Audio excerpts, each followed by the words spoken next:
Time to travel on SAfm. Well, fastjet has plans to create Africa's first pan-continental airline and has introduced international standards of safety, quality, security and reliability. And since October 2013, they've been flying between Dar es Salaam and Johannesburg. And quite honestly, you wouldn't believe the fares. Well, I had to check when Richard came into the studio this evening whether I'd actually got them right. Well, he's with me now, and he's Richard Bodin. He's COO of fastjet. Richard, good evening. Welcome to the show. Good evening. Right, so fastjet. I think a lot of us have heard of fastjet. We think it's an overseas airline, but you are really quite operative here in Africa. Tell us a little bit about fastjet in Africa. Yes, well, we are singularly an African low-cost carrier. So much like the European carriers and the American and Far Eastern carriers that offer very low fares to stimulate the market and link people on a sort of point-to-point basis, that's very much the model we're bringing here to Africa. And we've been very successful so far. So now you have every country that you operate in. It's fastjet, for example, Tanzania. It's going to soon be fastjet Zambia. So each airline is very local then? Yes, they're very much a local company. So as you correctly say, fastjet Tanzania is our first airline, and it's based in Dar es Salaam. It employs Tanzanian staff, services the demands of the Tanzanian people that want to fly domestically, but also internationally. But also, by default, we're picking up a lot of passengers wanting to fly into Tanzania from our international destinations: South Africa, Uganda, Zambia, and Zimbabwe. Now, as I mentioned, since October 2013, you've been flying between Dar es Salaam and Johannesburg. How has that route developed? Is it going well? It's going well. We're seeing increasing load factors, or bums on seats, if you will, and we'll be looking to increase the amount of rotations that we do on that particular route. But as we launch other bases, Zambia being our next base, our next airline will be based in Zambia, so there'll be a lot of traffic from Zambia also flying into Johannesburg. Now, South Africans thinking, well, why on earth would I be flying into Dar es Salaam? It's more of a hub for loads of things that they would have heard of. Well, Dar es Salaam in itself as a city has a thriving port and a very, very large wholesale market. But you're right in saying, from a South African perspective, there's a lot of business traffic going up to the mines in Mtwara and so on. There's a lot of tourist traffic going on to Zanzibar, where the beaches are remarkable and the atmosphere is stunning. Also, a lot of traffic going up to Kilimanjaro to see the Kilimanjaro mountain volcano, but also to see Ngorongoro crater, and going up going on safari as well. Off to Serengeti. So it's almost like a central hub to get to a lot of these places that people would know about. Yes, exactly. Now I have to ask you, because I mentioned this at the beginning, because people aren't going to believe this. Fares. I just please tell them what it costs to fly from Johannesburg to Dar es Salaam. Well, we follow very much the low-cost carrier model of fare charges. So if you book early enough, the lowest fare on our international routes will be $50 plus tax. That's one way. Obviously, as the aircraft fills up, then so the fares go up. So if you are buying the very last seat in an incredibly popular flight, then obviously you'll be paying significantly more than $250. Sorry, $50. But we use low fares to stimulate the market, to give people a reason to move to either travel or to come off the buses and fly by air.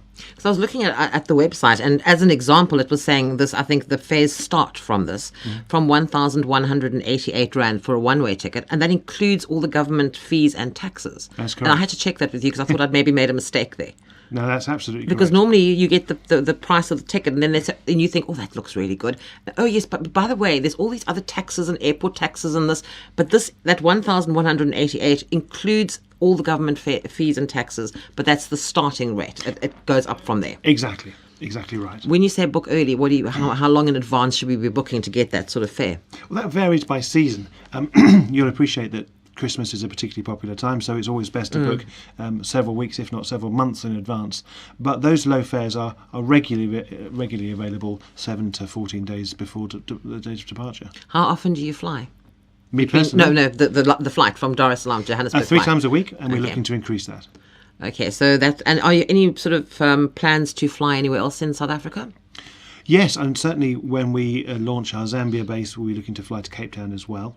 When we launch our base in Harare, again we'll be looking to fly to Cape Town and potentially Durban as well. There's a lot of traffic that flies to that route, and the existing incumbents on those routes charge very, very high fares, and that really constrains the market.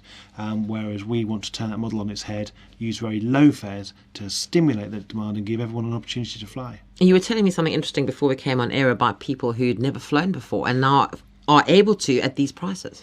Yeah, we started just over 2 years ago, started operating out of Dar es Salaam, and we've subsequently carried about 1,100,000 passengers so far, which is a sizable figure. We did a survey 6 months into the commencement of our operation, and of the people surveyed that day, 38% of our passengers had never been inside an airport before. So that's real evidence that we'd grown the market. We did the same survey in December just gone, so a couple of months ago, and still 35% of those people surveyed had never been inside an airport before until such time as they were travelling with us. So that shows that 2 years on, we're still getting new people to aviation, new people, giving newer people an opportunity to fly. And you were giving me an example when you launched your fastjet into Zimbabwe. The number of people coming, you said, was how many coming down here on buses? Well, there's over 100 buses Yes. a day coming down from Harare, and that journey can be quite dangerous and certainly quite fraught. So those people are travelling anyway, and they're paying very similar fares on the buses and coaches to what we would charge them if they flew. And so it's just one of my challenges is to ensure that those people that make those choices are aware that yes, they can fly rather than their only choices being by coach.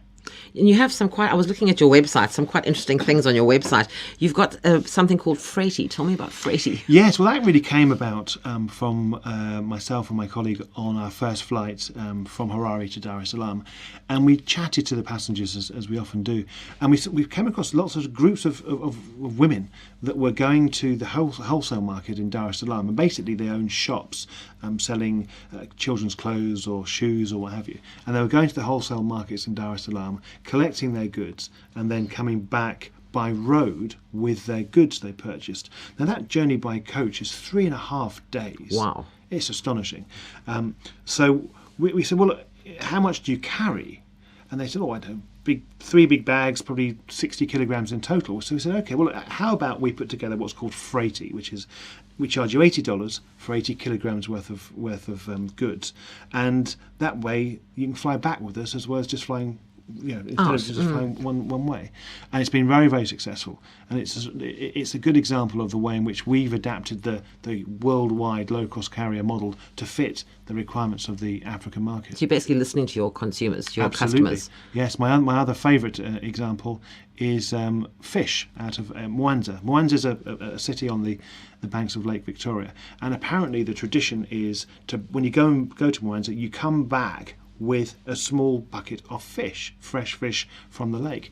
Well, as an airline executive, my first reaction was, no, we will not carry Fish in a bucket, yes. It can cause all sorts of issues. But the feedback from the market was very much that they wanted to do this. So we've adapted the whole of our aircraft.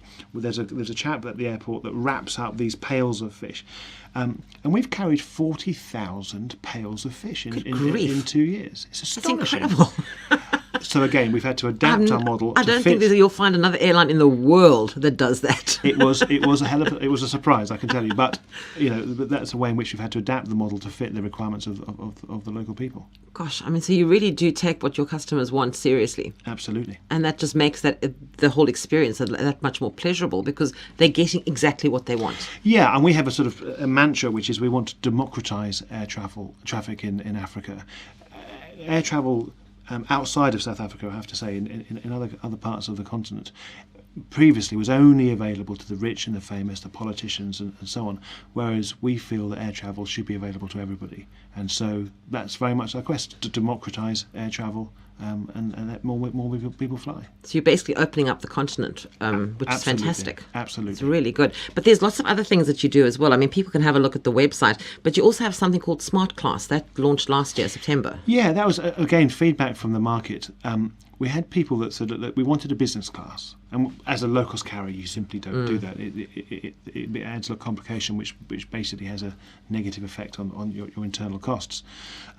But we felt that if you want to sit at the front of the aircraft, which if you're going cross-border often means you're off the aircraft first and in the front of the queue for immigration, and if you're the sort of person that needed to change your plans regularly, maybe you had business appointments that got cancelled or meetings that moved and what have you.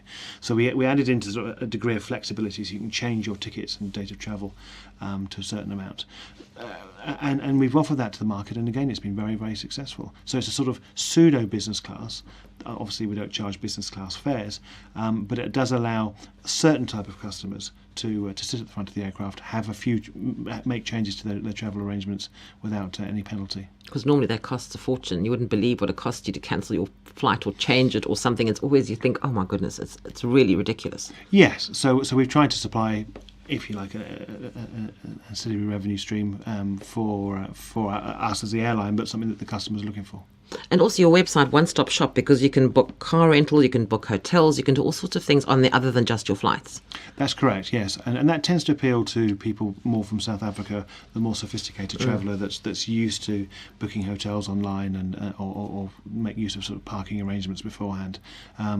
What we've seen is a very large uptake from people from South Africa. So it's really growing, this market. Absolutely. I think, obviously, the South African market is quite a mature market. People are very used to using the internet to make their travel requirements. They're very used to flying between Cape Town and Johannesburg, which is the 10th busiest route in the world. Really? Would you believe? Gosh, I didn't know that. So that's quite a mature market. But in places like Tanzania, like Zimbabwe, Zambia, and so on, there's a huge demand for travel, but there's very few sensible suppliers that are safe, that are regular, that are on time, and so on. And you, as you said, there are lots more routes coming, and you're going to be flying from out of Cape Town as well, and Durban, you said, possibly, and so there's going to be quite a lot. Yes, as we launch fastjet Zimbabwe, fastjet Zambia, then so there'll be new routes flying from those countries into South African destinations. Which is fantastic, I think, because it gives us all the opportunity to travel more with, on the continent rather than flying off overseas somewhere else, and at these incredibly low prices. I mean, it's really accessible now. Absolutely, I think that's the key point. There are flights that do link those various cities, but they're terribly expensive, and we, as I say, we will be using very low fares to bring aviation to the masses. Well, I think it sounds amazing. Richard, thank you very much indeed for joining us. I know you've just flown into Cape Town, came straight here from the airport, so thank you very much indeed for that, and hopefully we'll chat again soon. Lovely to meet you. Thank you. Thank you. Richard Bodin is COO of FastJet, and for more information or to make a booking, you can take a look at the website. It's www.fastjet.com/ZA.